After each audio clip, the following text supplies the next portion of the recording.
한때 프랑스에서 가장 강력한 권력을 가졌던 남자, 니콜라 사르코지 전 대통령. 그런데 지금 그의 주소는 화려한 엘리제궁이 아니라 바로 이 감방입니다. 세계를 움직이던 한 지도자가 어떻게 이런 극적인 몰락을 맞게 됐을까요? 네, 정말 궁금해지는 지점이죠. 어떻게 프랑스의 대통령까지 지낸 인물이 이런 상황에 처하게 된 걸까요?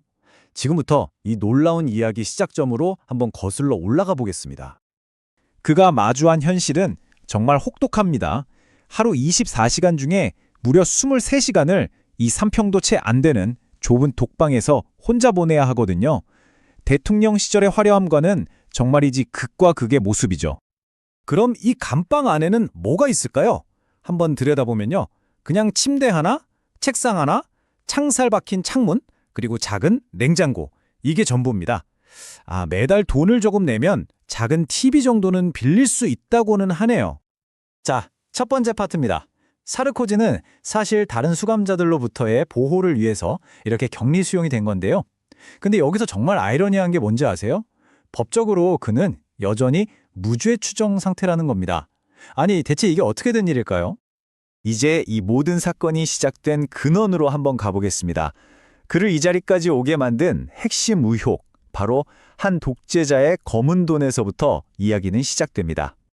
이 스캔들 한가운데는 바로 이 어마어마한 금액이 있습니다. 6,600만 달러? 우리 돈으로 환산하면 거의 880억 원에 달하는 돈인데요. 이게 바로 리비아의 독재자였던 무아마르 카다피로부터 2007년 대선 때 불법 정치 자금으로 받았다는 혐의의 액수입니다. 검찰이 주장하는 거래의 내막은 이렇습니다.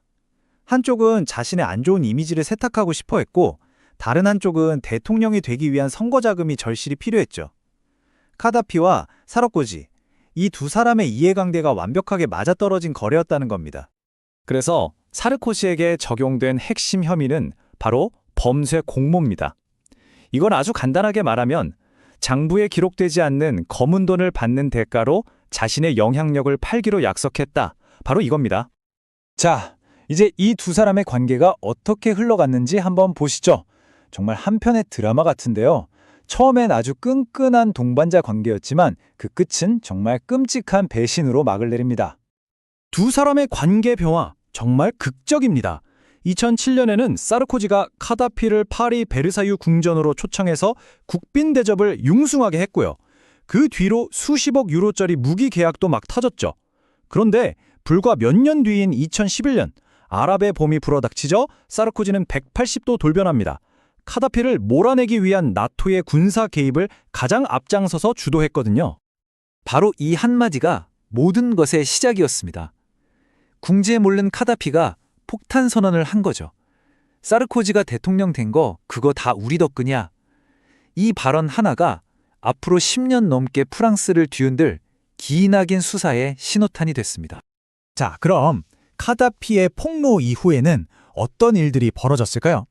10년이라는 긴 시간 동안 이어진 수사 과정에서 과연 어떤 증거들이 나왔는지 한번 살펴보겠습니다.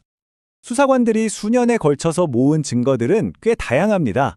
리비아 전직 장관이 썼다는 일기장도 나왔고요.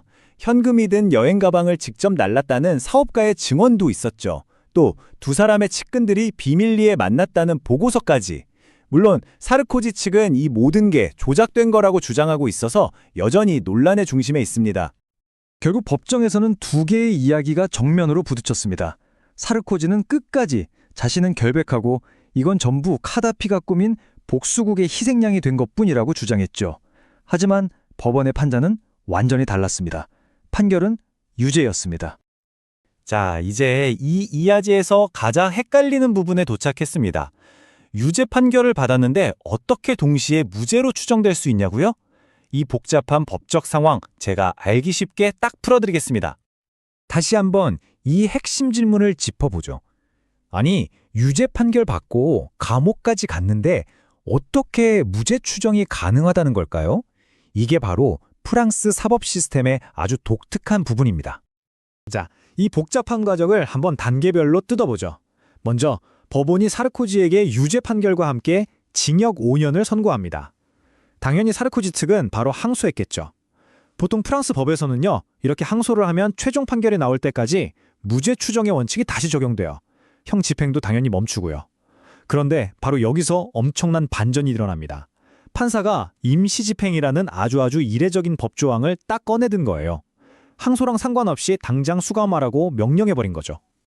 아니, 판사는 왜 이렇게까지 이례적인 결정을 내렸을까요?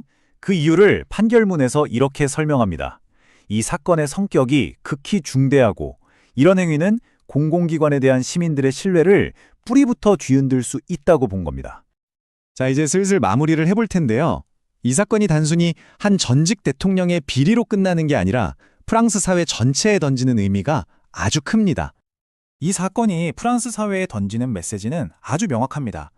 많은 프랑스 사람들에게 이 판결은 민주주의의 승리처럼 여겨지거든요. 왜냐하면 그 누구도 설령 국가를 이끌었던 전직 대통령이라 할지라도 법 위에는 설 수 없다는 가장 기본적이고 중요한 원칙을 다시 한번 확인시켜준 상징적인 사건이기 때문입니다. 이렇게 한때 세상을 호령했던 남자는 이제 차가운 감방에 갇혀 있습니다. 여러분은 이 상황을 어떻게 보시나요? 이 사건은 살아있는 법치주의를 보여주는 정의의 승리일까요? 아니면 권좌에서 쫓겨난 독재자가 죽기 전에 남긴 마지막 복수가 성공한 걸까요? 판단은 여러분의 몫으로 남겨두겠습니다.